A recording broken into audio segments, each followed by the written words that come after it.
না না, চোর ভেবো না। সব বলবো, একটু দাঁড়াও। আজকের ব্লগটা একটু অন্যরকম হবে। ভোর তখন প্রায় 4টে। আমরা 4 বন্ধু রাতে ভাবলাম একটু ঘুরতে যাওয়া দরকার।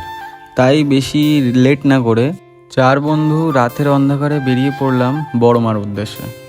তোমরা বিশ্বাস করবে না, ভোরের এই টিমটিম সূর্য মামার আলোটা এত সুন্দর লাগছিল যে বলার মতন না।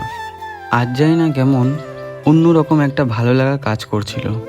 সব কিছু উপভোগ করতে করতে অনেকটা পথ বাড়ি থেকে পেরিয়ে এসেছিলাম।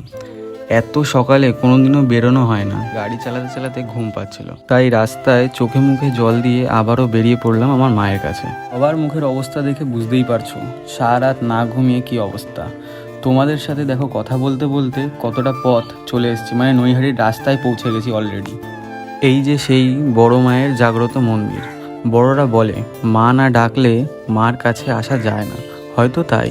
নয়তো আমরা রাতে কেউ ভাবিনি যে সকালে এত দূর একটা বাইকে 4টে ছেলে মার কাছে এরকম চলে আসবো।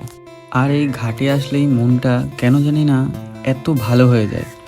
আসতে না আসতেই দেখি এত সুন্দর ওয়েদার আর এত সুন্দর পরিবেশ, বিশ্বাস করো মনটা কেড়ে নেওয়ার মতন। তার মধ্যেই দেখি কাকারা সব জ্যান্ত মাছ নিয়ে বসে পড়েছে মাছ ভাজতে। আমার বন্ধুরা দেখে বলছে এগুলো কী মাছ, চিনতেই পারছে না। কি বলবো বলো, পাশে কাকার দোকানের এই লেবু চা না খেলে ঠিক জমে না, তাই চা খাওয়াটা মাস্ট। ওই দেখো ভাই আবার ফটোগ্রাফি করছে। এই দেখে আমরাও আবার একটু নিজেদের ফটোশ্যুট করতে লাগলাম। তার মাঝখানেই দেখি কি জানো, আমাদের সঙ্গ দেওয়ার জন্য আরও 4জন চলে এসছে। ভাই একটু ফর্মা মেরে ফটো তোলার কাজ ছেড়ে আবারও আশপাশটা উপভোগ করতে লাগলাম। তার মাঝখানে দেখি আবারও ফটো। আরে তোদের বউ জানতে পারলে কেলাবে, এত সকালে না বলে ঘুরতে এসছিস। আবারও সবাই চা খেতে খেতে আড্ডা দিয়ে বাড়ির দিকে রওনা হওয়ার জন্য বেরিয়ে পড়লাম।